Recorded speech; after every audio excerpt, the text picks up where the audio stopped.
McCready. It's over.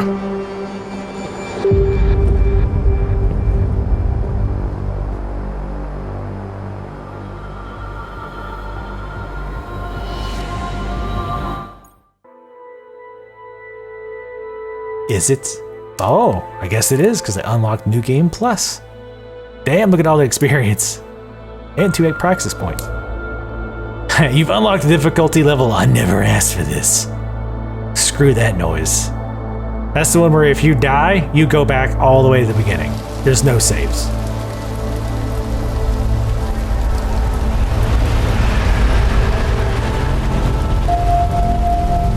CEO Nathaniel Brown took to the stage today to praise Interpol and Tarvis security services for thwarting what could have been a major terror attack during his Safe Harbor convention last week.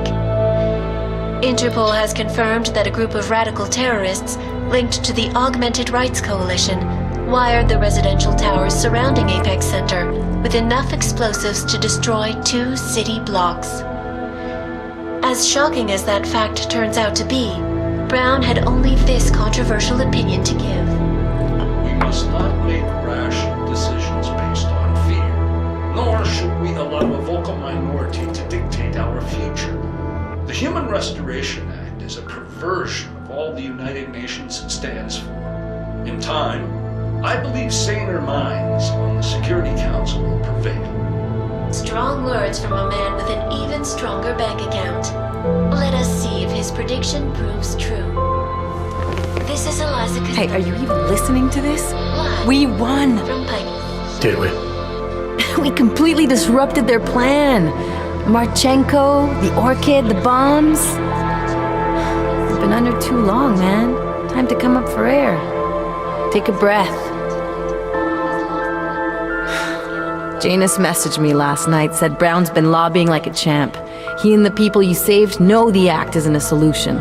Picus will talk around it as long as they can, but that thing is finished. Janus always seems to have the inside track. Except when it really matters. Miller, right? I'm sorry, Adam. I really did think he was working for the Illuminati. For a while, we both did. By the time I realized he was innocent. We can't change the past. We have to keep going. What are you thinking? How many more plans do they have in motion? How many more soldiers like Marchenko are waiting for the call? Don't call him a soldier. He was a thug, man. Soldiers have a code of honor. Soldiers follow orders, too. He was prepared to obey his, no matter the consequences. Sounds like you're sorry he's dead. He made his choice, I made mine. Regardless, we want the men behind him. Behind the Human Restoration Act. The ones still out there in the shadows.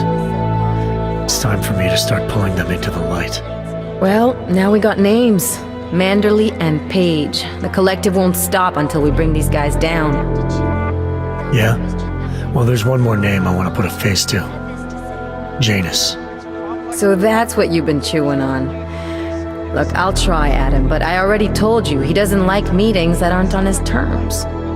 Then give him a choice. Either he sets up a meeting, face to face, or I find him myself. I think it's high time we met the man behind the mask, Alex. Don't you? This report just in. Law enforcement officials in Prague have tracked down and captured the bomb maker, whose deadly explosive devices claimed the lives of dozens of innocent travelers earlier this week. The woman, an ex-army demolition specialist named Allison Stanek, appears to be a religious fanatic and leader of the tech cult group, Church of the Machine God. Police arrested her and several of her followers inside the cult's headquarters, following an extensive investigation. If you ask me, folks, that is some very good news indeed. A coroner's report released in Prague today offers shocking new insight into the death of Dr. Talis Rucker, former leader of the Augmented Rights Coalition. Apparently, the primary cause of the doctor's death was the exceedingly high level of alcohol found in his system. No other toxins were present, nor were there signs of any suspicious activity. Sources close to Rucker tell me he had been struggling with alcoholism ever since becoming a public figure.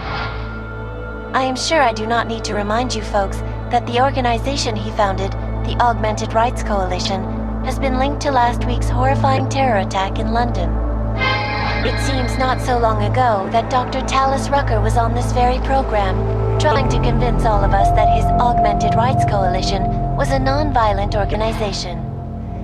Today, of course, we are all a little bit wiser. It did not take long for ARC to reveal its true colors once Dr. Rucker was dead. Since last week's attack, the United Nations has officially labeled ARC a terrorist organization. As we speak, brave state police officers in the Czech Republic are raiding ARC-controlled compounds inside the Udalek complex. I think that's where the We can benchmark only is imagine run. what instruments of terror they will find. The Diwali criminal organization is under intense scrutiny this evening for their role in the London attack. Evidence uncovered by Interpol indicates that high-ranking members of the chapter in Prague supplied weapons and logistical support to ARC terrorists. Among those being sought for questioning is Otar Botkavelli, leader of the Diwali's Prague chapter. Sources close to Botkavelli tell me he has only recently assumed this role and should not be held accountable for past mistakes. I do not know, folks. Is this really the face of a man we can trust? Join the online discussion and let us know what you think. News out of Paris today, where a sharp rise in illegal underground publications may have links to a prison escape recently orchestrated in Prague. Last week, Czech state police were holding members of the underground news group Samizdat on charges of disturbing the peace, human trafficking, and media terrorism. The radicals escaped their holding cell, however, and are believed to have subsequently made their way deeper into Western Europe. Shortly after their escape, a radical publication called Silhouette began appearing throughout France. Has Samizdat rebranded itself as Silhouette? I am sure you will agree with me on this one, folks, no matter what name these people go by. There is nothing more dangerous than the spread of false news. Turning our attention now to a more colorful story. A recent incident inside an illegal underground drug laboratory has led authorities to the heart of Prague's neon operation. According to sources familiar with the new drug, the dangers of neon had more to do with illegal distribution methods and criminal ties than with consuming the drug itself. Make no mistake, folks, neon is illegal, and the dismantling of this laboratory is good news for everyone. However, some government officials have hinted to me that the drug may have therapeutic benefits, and if so, a government-approved version of neon could be made available to the public eventually. Further testing will be required, of course, so only time will tell. So yeah, I guess I was going over all the stuff that happened after our choices. The only thing I hate is I think I missed the Hella follow-up.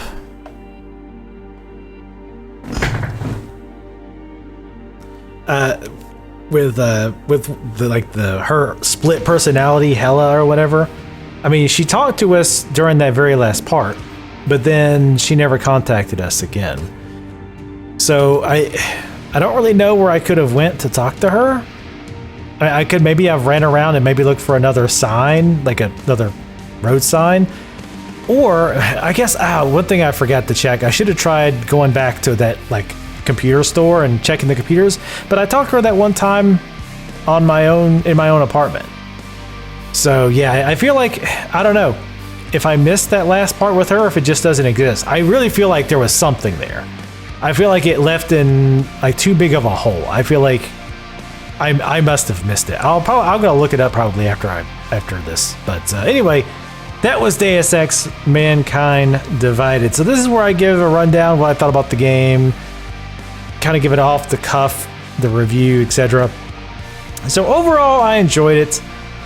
My big complaint from Human Revolution was the energy system. The energy system just sucked. It was just terrible. And this is a better one, but it's still a little bit weird. I don't quite understand why they have it set up such that you always are going to have to use the energy bars, right? Like your maximum regen is always going to lower if you actually use your abilities. Because I feel like it kind of it makes you not want to use them because you're still going to have to chug energy bars pretty much if you want to use it. even with the upgrades, it definitely helps to increase the regen speed of your energy and how long it takes before it kicks off. That definitely helps. But in a lot of these situations, you know, you're under heavy fire. You can't sit there and wait for it to regenerate, right? Like that's time for it to regenerate seems to be more if you're going to do a stealth type playthrough. But if you're doing stealth, well, I guess if you're doing stealth, you could be going invisible and using some of those other powers that don't kill anybody and allow you to take them out quietly. So while you're hiding the body, the energy can recast. I feel like the regen isn't going to help you if you're going to do more run and gun, which is what we did a lot of. So you basically end up chugging energy bars. So I don't know, it's just kind of a weird mechanic. I don't know why they're so hung up on sticking with that idea that you have to use those energy bars to basically bring your max regen back up, but it's just weird. I wish they'd find another way. But overall, it was fun. The story, honestly, I wish I kept up with it a little bit better. My memory's bad enough as it is. Include the fact that sometimes there was a week or more in between my play sessions, and there was a lot of different names of organizations and people. It was very easy for me to get lost. I wish this game had something like The Witcher has, where you've got the character breakdowns, so you can click on the character, and as you progress through the story, the character profile actually updates and tells you like, oh, this is the backing, or this is the head guy of the whatever organization is that Jensen works for. And then if you do a quest, it's like, oh, he's, you know, versus I suspect that he might be working for the Illuminati because of this. And then when he dies at the end, it says, you know, he died, you know, after being force fed, you know, stuff like that. Like that would be nice. I think that actually is Adam Jensen there, the voice actor, which is funny because like his normal voice is Adam Jensen, which is why it makes it funnier when people are like, oh, I hate that Adam Jensen voice. Like it's so overly dramatically gravelly, and that's just that guy's voice. That's his normal talking voice. It might be altered very slightly, but it's pretty damn close. And it's pretty funny if you look on YouTube. He has not a full playthrough, but he's actually commentating while playing Deus Ex, which is pretty trippy because again, it sounds like Adam Jensen is commentating over Adam Jensen. But wow, is it over already? We got some codes. That is not the point. You should have all been informed. That is why we are here now. Volkart, what's done is done. The broad strokes of the operation were very clear and haven't changed. There are always adjustments that will occur in the field. You should know that. Adjustments? Those were not mere adjustments. Interpol was more capable than we anticipated. They have a new augmented agent by the name of Adam Jensen, who we believe may have had external help, possibly by the Juggernaut Collective or even Janus directly. we're looking into it, but we... All that is speculation at this point. Let's find out more and reconvene later this week. Thank you, everyone. That'll be all. It's your own fault. I'm aware of that, Doctor. Elizabeth sends her regards. Report. Overall, the subject seems quite well adjusted despite the massive traumas he's experienced, and his memories are still consistent with the program. He is remarkably stable. Excellent. How close is he to contact with Janus? Very. And it's only a matter of time. You traitorous, sexy bitch. What a butthole. I'd be mad if you didn't have those crazy sultry eyes. Anyway, so rest of my thoughts on the game. Gameplay was pretty good. The gunplay felt fairly nice. The new augmentations, like the hyper augmentations, the overclock augmentations, were fairly interesting. It was a good combination of lethal and non-lethal. Because a lot of times with games like this, Dishonored in particular has this problem, where a lot of your skills, like 80% of your skills, like kill the enemy outright. And when you're trying to do non-lethal, it kind of is like, well, that's shitty. Like I'm trying not to kill them and I can't use the majority of my powers. even though obviously I went with lethal, it did seem like there were more like non-lethal options with your skills and weapon types, etc. Obviously, there's going to be more for lethal because with lethal, you can use also non-lethal, right? So, for example, I could use a concussion grenade or a gas grenade just to knock out a group of people and then kill them later. Or, or if you're doing lethal, you probably don't care one way or the other. So just by definition, yes, of course, you're going to be a little bit more limited with that's a very short man with non-lethal, with non-lethal, but it did still seem to give a decent variety from what I could tell. Voice acting was pretty good. The syncing was odd as hell. Like just the way the facial movements didn't sync with the words being said, and just the motions that people made while they were talking was just weird. It definitely kept taking me out of the game, and it's something I noticed repeatedly, and it would just take me out of the scene because he acted so awkward. I don't know if they didn't mocap the conversations or what, or if they just overacted because they weren't directed properly, but it was very unusual seeing them act like that while they're talking about stuff. I like the open world bits. I like that there was a lot of areas to explore, a lot of houses and apartments that, I don't think, had anything to do with the game or, any sort, the main story or any side quests. But they were there just for you to break into and steal stuff and hack their computer and hear about whatever weird stuff they were into. But I like that. Some people, I thought this was kind of silly. Some people were like, oh, that's just fluff and that's not real content. I'm like, no, I think that makes the world feel more alive.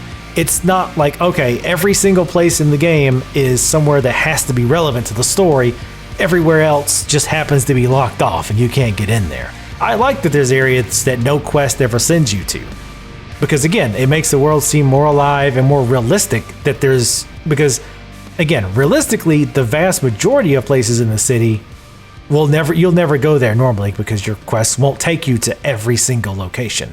So I like that there's a lot of fluff areas like that. And I kind of wonder if that's not how some people supposedly beat this game in like 15 to 20 hours, even doing all the side quests, which I have a very hard time believing.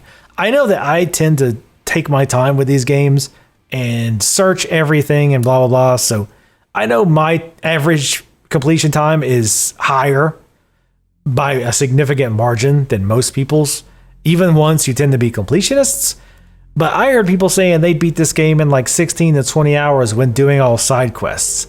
I've got like 50 hours into this game, at least. Because I think Steam shows me at 60, but there's a decent amount of time where I'm just AFK'd out, fiddling with recording stuff, things like that. So that's not entirely accurate, but even to be super conservative, I would say it was about 40 to 45 hours. And I think that's really, really conservative. It was closer to 50 though. So I really don't get how people got through the game that quickly. And we missed a lot of missions, or at least a couple missions, I think, in the very first chapter of the game because I didn't realize that once you left, you couldn't start those quests. So that kind of, I don't know, it blows my mind that people beat it that quickly. And some people also said that they felt the game stopped suddenly. I don't know, like it made sense to me. Like even when we went in there, I felt like, okay, this is probably the end of the game. We've got Miller going in, we got McReady going in, we've got this threat of a bomb that's going to kill all of. Oh my God, that's beautiful. That is wonderful. I actually do have a picture of me in school with a background like that. Wonderful. But you've got this, everything else has been built up. Right, you get the idea that this amendment or whatever it is trying to be passed, and it's going to really screw over augmented people. And you've got your side set up. You've got the ARC side. You've got the machine dude that we fought at the end set up, and he's been exposed, and we know what he's up to for the most part. So everything had kind of was pointing to the end as soon as I loaded up. Right, it really felt like, okay, this is going to be the end. So I don't really get why people were surprised that was the ending. Again, if you just skipped and granted, in this game too, it would be very possible to say, oh, I did all the side quests because you did the ones that you ran into and not realize that, oh, there was a bunch of them that I didn't even see. Because like, I think there was several people in the first chapter who would have given me quests if I gave them neuropazine. But then I was like, oh no, I'm not gonna give it to them because for whatever reason, holding on to it because I didn't want to get rid of it. And I forgot to go back to those people and give them more before the first chapter was over. So I probably missed some quests there. But yeah, the game length felt totally fine to me. But yeah, otherwise, everything, it was a pretty good game. Do I like it better than Human Revolution? Honestly, it's hard to say. I don't, this is sad but this is me, not the game. I don't remember enough about Human Revolution. Now, normally that would be really bad about the game. Oh, you don't even remember it. That's me though. If you've watched my channel, you know my memory is horrific. So it's not that I didn't like it or if it was boring enough that I don't recall it, but I remember thinking that it was okay. I remember thinking that when it came out, I felt like people were overly praising it. I didn't dislike the game, but I thought it was just like, okay, like it was good, but it wasn't great.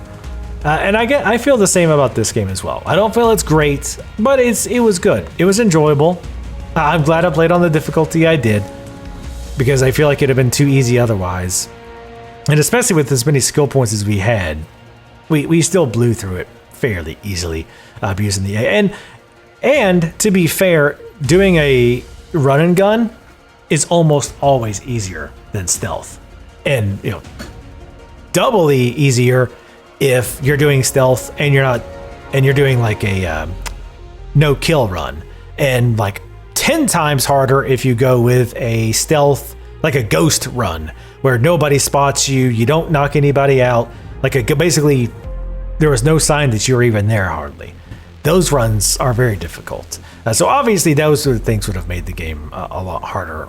We went with the easiest route, which was the asshole Jensen, murder everybody, which is also often some of the most fun. But near the end we did the stealth stuff. And again, it's fun to kind of mix it up. I do enjoy stealth, so I wasn't like it was a struggle for me to do it. But anyway, kind of rambling now, waiting for these credits to end. I hate long credits.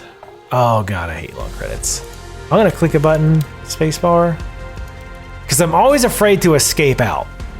Because I'm afraid there's gonna be something even after the credits, and I know we already saw something that was after the credits, but I'm always afraid to escape out. I'm gonna escape out. Nope. Okay, I can't escape out. All right, so here's what I'll do.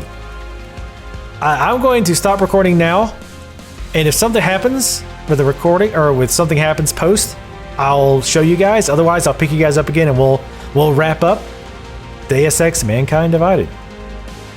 Wait, yes, Mankind Divided. Alright, so there was nothing. Which, they kind of did have that happy medium. That's a happy medium I like. Is where they have got some of the credits, like the main credits, and then they show the after credits thing, and then they have the rest. Granted, it didn't let me escape out of them, but oh well, whatever. And yes, I do know the new DLC is out. In case you missed it, I don't plan on playing it immediately. Eventually, yes, maybe. I might wait till all of them come out and then just do them all in a row. We'll see. But anyway, thank you guys for watching all the way through if you did. Thanks again to Gage for your continued support on Patreon. I very much appreciate it.